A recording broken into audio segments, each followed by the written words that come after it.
Mobil, truk, bus ataupun motor kian memenuhi ruas jalan nasional dan polusinya semakin memperburuk udara dan langit perkotaan. Seiring meningkatnya gaya hidup masyarakat, jumlah kendaraan bermotor juga terus bertambah. Hal ini berbanding lurus dengan kenaikan emisi gas buang yang dihasilkan semakin tidak terkendali. Kajian KLHK pada 2019 menyebutkan kendaraan menyumbang 70 hingga 80% emisi di perkotaan.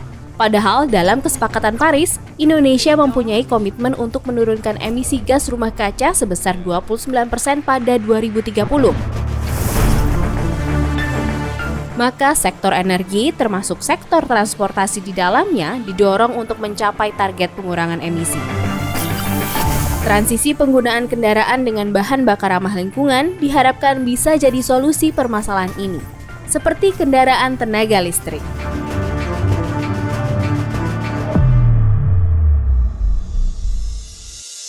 Tak bisa dimungkiri, isu-isu lingkungan seperti emisi gas buang, kemacetan di kota-kota besar hingga isu pemanasan global telah mendorong pemanfaatan kendaraan listrik sebagai moda transportasi yang bisa menjadi langkah transisi ke energi bersih. Cita-cita ini tidak hanya terjadi di negara-negara besar, melainkan juga di Indonesia. Data-data di Eropa sama dengan di Indonesia, ada beberapa negara yang komposisi pembangkitnya masih dominan ya, dipasok oleh fosil, tetap CO2 emission bisa signifikan turun ketika mereka beralih dari ICE ke EV. Emisi CO2 dari mobil listrik berbasis baterai maksimal hanya 5 gram per kilometer dibandingkan dengan mobil konvensional yang bisa menghasilkan emisi 125 gram per kilometer. Di sisi pengguna, walau harga mobil listrik relatif lebih mahal dari mobil konvensional, mobil listrik bisa memberikan keuntungan biaya operasional yang lebih efisien. Dengan mengeluarkan biaya bahan bakar yang sama, mobil listrik bisa menempuh jarak tempuh 5 kali lebih jauh.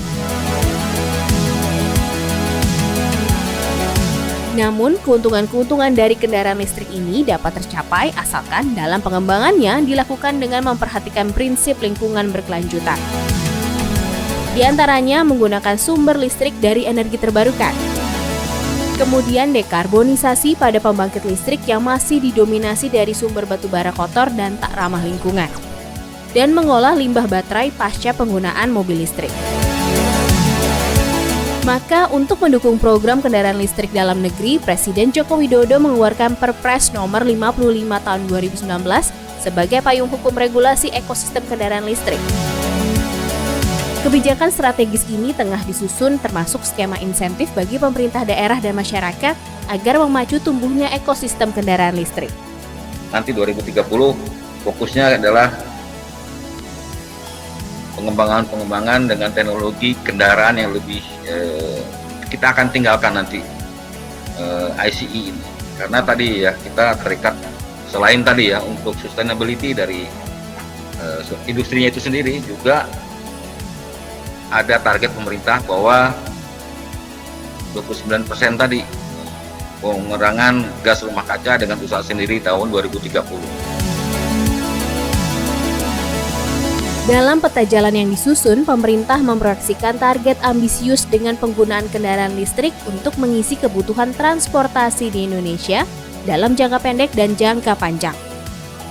Hingga 2030 setidaknya 2 juta mobil listrik dan 13 juta unit motor listrik akan beredar di jalanan Indonesia. Jika misi akselerasi kendaraan listrik adalah menciptakan lingkungan yang lebih hijau, maka sejumlah aspek harus terus dikaji, terutama sumber energi pengisi baterai yang mayoritas masih menggunakan bahan bakar fosil.